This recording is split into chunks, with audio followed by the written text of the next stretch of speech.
అర్జెంటుగా మాకు ఒక హిట్ కావాలి, లేదంటే ఇక మమ్మల్ని ఇండస్ట్రీ మర్చిపోతుంది అంటున్నారు ఈ కుర్ర హీరోలంతా. ఎందుకంటే వీరికి ఈ మధ్య కాలంలో ఒక్క హిట్ కూడా పడట్లేదు. విజయాలేమో వీరిని పలకరించడం లేదు. వీరు తీసుకుంటున్న స్టోరీస్ అలాగే ఎంచుకుంటున్న దర్శకులు అందరూ కూడా మంచివారే. ఆయన అదృష్టం కాసింత కూడా కలిసి రాకుండా వీరిని ఎప్పుడూ పరాజయం వైపు నిలబెడుతుంది. మరి ఈసారైనా ఎలాగో అలా విజయాన్ని దక్కించుకోవాలని అనేక పాటలు పడుతున్నారు. షూటింగ్లో చెమటలు కక్కుతున్నారు. అయితే వీరికి హిట్టు దక్కాలంటే మరి కొంతకాలం ఎదురు చూడాలి.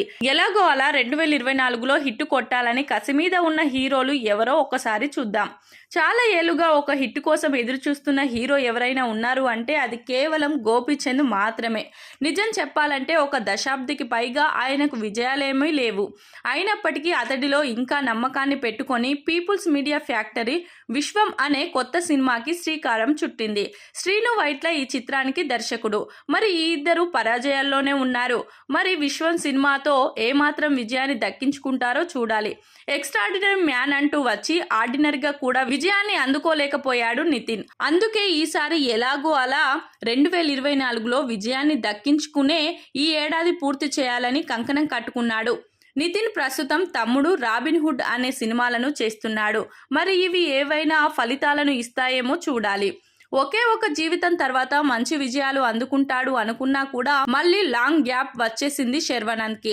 అందుకే ఈసారి ఏకంగా 3 కథలను ఓకే చేసి అన్ని సెట్స్ పైకి తీసుకెళ్లే ప్రయత్నం చేస్తున్నాడు. అందులో 2 సినిమాలు అయినా 2024లో విడుదల చేసి విజయాలను అందుకోవాలని తహతహలాడిపోతున్నాడు శర్వానంద్. మరి ఏమాత్రం శర్వా కల నెరవేరుతుందో చూడాలి. ఇస్మార్ట్ శంకర్ తర్వాత మంచి హిట్ లేదు రామ్ పోతినేనికి. అలాగే పూరి జగన్నాథ్ సైతం పరాజయాల్లోనే కొట్టుమిట్టాడుతున్నారు.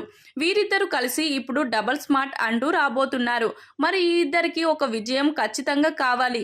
ఏ మేరకు అది నెరవేరుతుందో తెలియాలి అంటే ఈ ఏడాది చివరి వరకు ఎదురు చూడాల్సి ఉంది.